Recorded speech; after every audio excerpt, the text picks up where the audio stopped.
Hey everyone, Tyson the Subaru Specialist from Subaru Prince George here, taking a look at the 2023 Subaru Forester Limited in the Horizon Blue Pearl. This is essentially a fully loaded Forester, one step under the Premier level trim. So front end got redesigned in 22, no changes for 23 on that. We end up with those new style headlights, the larger grille, the slightly more aggressive front bumper. We have fog lights, and you get those kind of gun metallic, I guess, bezels. On the Premier, those would be chrome. 18-inch wheels on this Forester. Mud and snow rated all seasons from factory. They come with the Falcon ZX tires on them. Integrated turn signals into your side mirrors. Get the chrome moldings. And of course, all of the Foresters come with these roof rails with the integrated tie downs front and rear, so you can get crossbars, and this makes it easier to secure it too. Before, the Foresters didn't really have anything other than wrapping it around the bar itself. Panoramic sunroof, moonroof, whatever you want to call it. It is slide only, not tilt. Press to open so long as the driver's door is locked, unlocked, sorry. If the driver door is locked, and we'll just click lock here, see that little post comes out, unlocked, locked. So it's all tied to your driver door. At the rear, we have backup sensors in the rear bumper.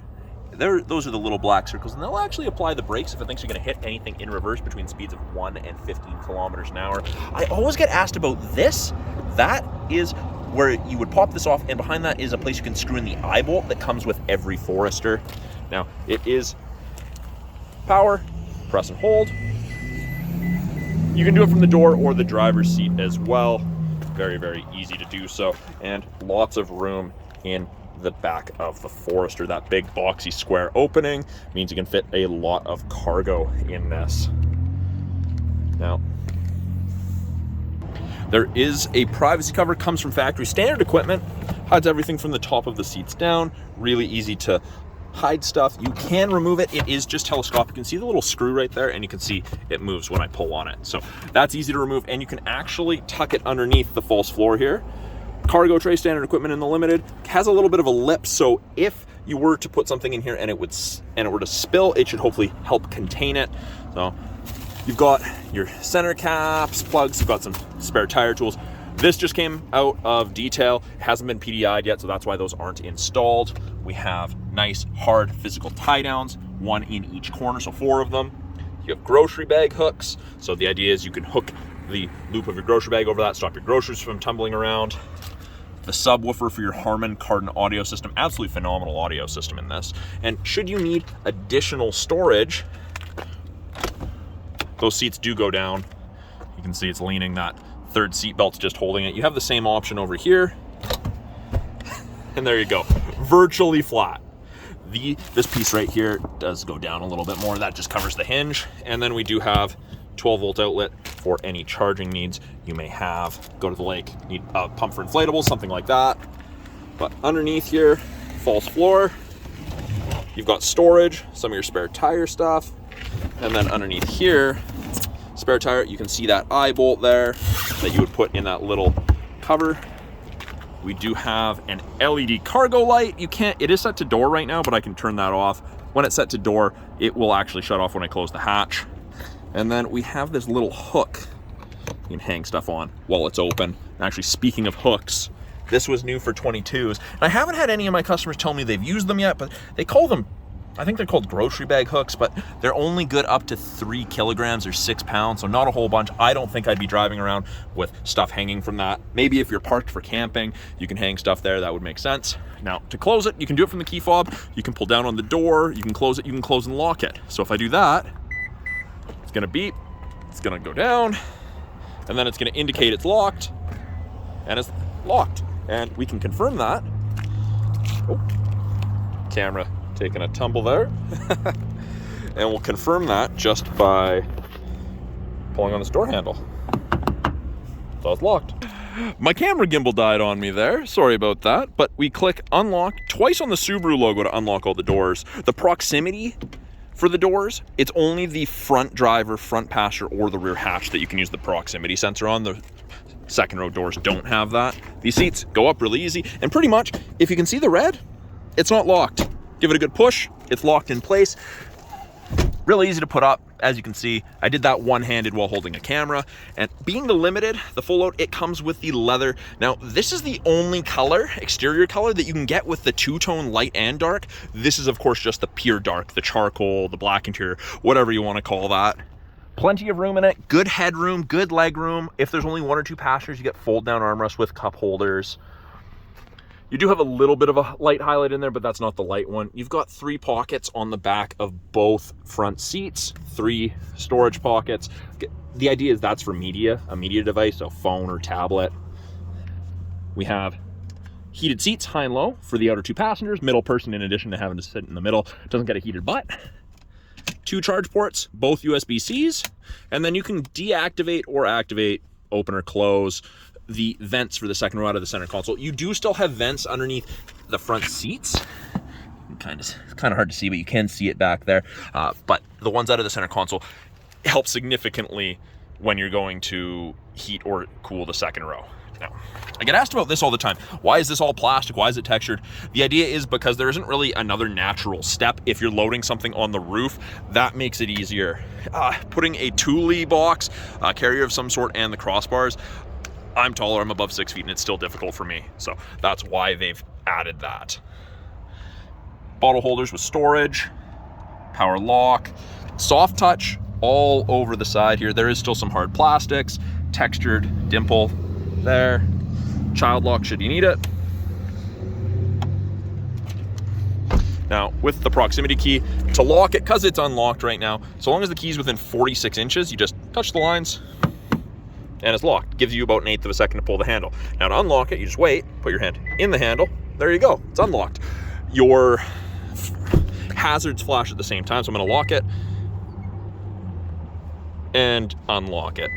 So you can actually deactivate the lights and that audible chirp if you're not a fan of it. Lots of people do like it just as a mental confirmation that it is locked.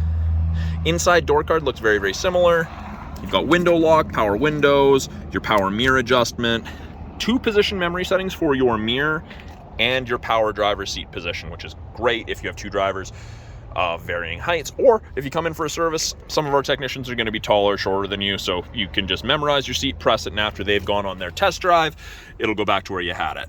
Power seat, including lumbar. This is the only setting that won't be remembered in the memory settings, and that's because lumbar support changes depending how long you're in the vehicle for. By the driver's left leg, we have the ability to open the rear hatch, ability to turn off the steering responsive headlights. So those are the headlights that swivel. And I actually have a short video on those that I posted later last week. Memory for the tailgate height, so you can set it to only open to X percentage. Got a scroll wheel for the brightness of the gauges. Traction control, you can deactivate the auto start stop because almost all the vehicles in our lineup come with it as standard. We have our blind spot detection, and that is the little black screen on the side of the mirror right there, and it'll illuminate orange whenever someone's in your blind spot on the corresponding side. And then we have the driver focus system, which you can deactivate as well. So I'm going to turn it on. It is a push button, so foot's on the brake. And that's what it looks like when someone's in your blind spot on the corresponding side. It doesn't eliminate shoulder checking, but it is a heck of an aid. Steering wheel itself is tilt and telescopic. Your adjustment for that is down here, bottom left of the steering column. Put your thumb in, pull down, and you can move it up, down, out towards you, telescopic. Suit drivers of varying heights and arm lengths.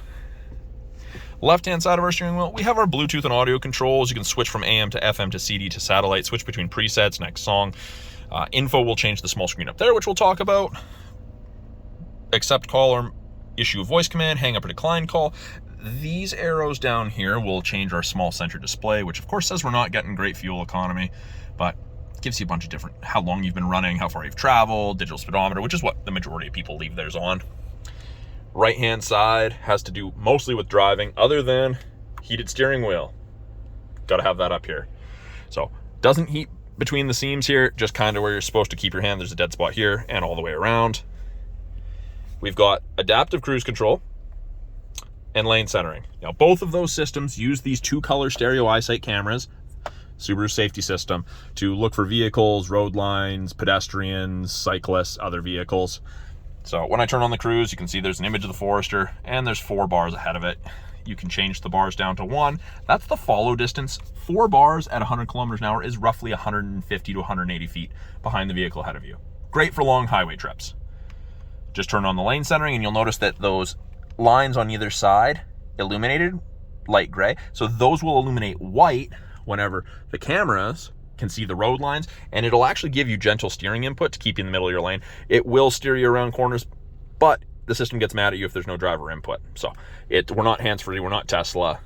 Keep your hands on the wheel. Intelligent and sport driving modes. Sport, spirited driving, you go faster sooner. Set it at a higher RPM, use a little bit more fuel. It does make a difference while passing though, but default's to intelligent for every day. We do have paddles, upshift, downshift if you want to manually select your own gears. And then people always ask, where's the tripper set? It's right here. So 26.4 kilometers on it, and the trips both had 26.4 as well.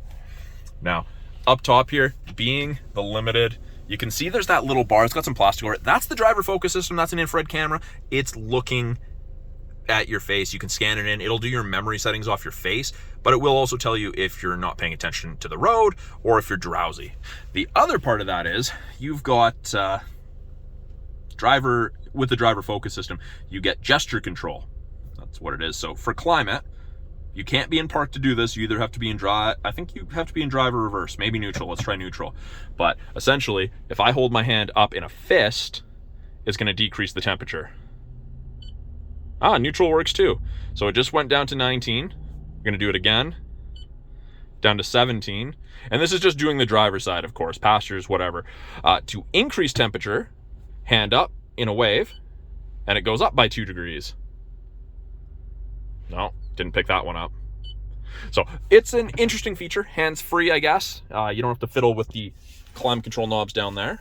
But you press the info button on the left-hand side of the steering wheel to change the screens, and it gives you a different piece of information depending on what you want to look at. Different gauges, weather, navigation destination, what you're listening to, date, time.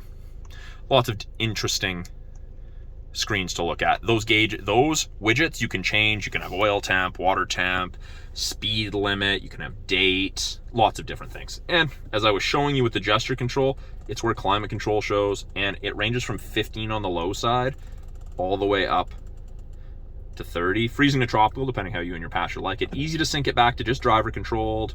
You can see where the air is being directed. You can see the fan strength, see AC's on. It's easily accessible. Below that, small 8-inch display. I say small because there are 11.6-inch touchscreens out there right now, but it is all touch. We do have physical buttons down here. Hit map, comes to life. This is powered by TomTom. It's free for life. There's no subscription. You don't have to pay them monthly or anything. Put it in reverse. Backup camera pops up. Rear assist braking. Parking sensors are on. You can see the top of the bumper. You can relate to that. Shows you where you're going to end up. You can clean the backup camera from inside. You just twist this end of the washer stock back and hold it towards you, and you'll drain fluid over it. This just came out of detail. I'm not going to do that right now. Home. You've got the home icon there. Access to the My Subaru app after the vehicle's registered to you and is sold. Apps, we have Apple CarPlay, Android Auto, the My Subaru app, Travel Link, AHA, CD players right there. And then you can add shortcuts, radios right there. You've got lots of options.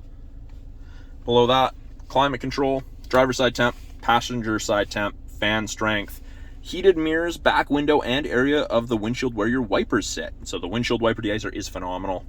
You can set to just front defrost.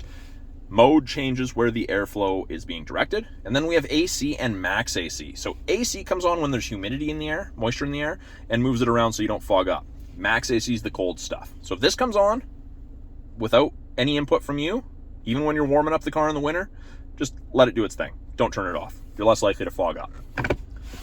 Below that, 2 USB ports, an aux, and a 12-volt outlet. There's a little rubberized kind of floor there to stop your devices from sliding around, and Apple CarPlay and Android Auto are both wired connections through the USB. Automatic CVT, manual mode, that's where you can use your paddles to have full control. we have parking brake, pull up, and your foot has to be on the brake to have it go off. My foot was not on the brake there, foot's on the brake, push down. AVH is a brake holder for construction drive through a rush hour traffic. Heated seats, high and low for both the driver and the passenger. And then we have dual function X mode in the Limited. So it's like 4x4 low in a pickup, twist to the left, off-road mode comes up, X mode comes up. So only works up to 40 kilometers an hour. After that, it kicks out. And if I twist to the right, deep snow and mud mode, and you'll notice traction control came off. So again, only works up to 40, but it allows for excess wheel spin, so you can chew your way out of that situation. Then to deactivate it, either go faster than 40 kilometers an hour or press down and you go back to normal. Now behind that, 2 cup holders, a little bit of storage, center console, you have a 12-volt outlet, and you have places to run your cords. My favorite feature ever in any vehicle, auto dimming rear view. There's no switch to flick to dim it. It has a light sensor. They automatically dim. Your side mirrors are also auto dimming. Best thing ever, especially up here. Everyone has a truck and bright LED headlights. I don't know if it's going to focus on it, but there are 3 buttons there. That's part of your HomeLink system. You can hook up to 3 separate garage doors to your mirror, so you don't have to have a bulky opener on your sun visor. Integrated compass.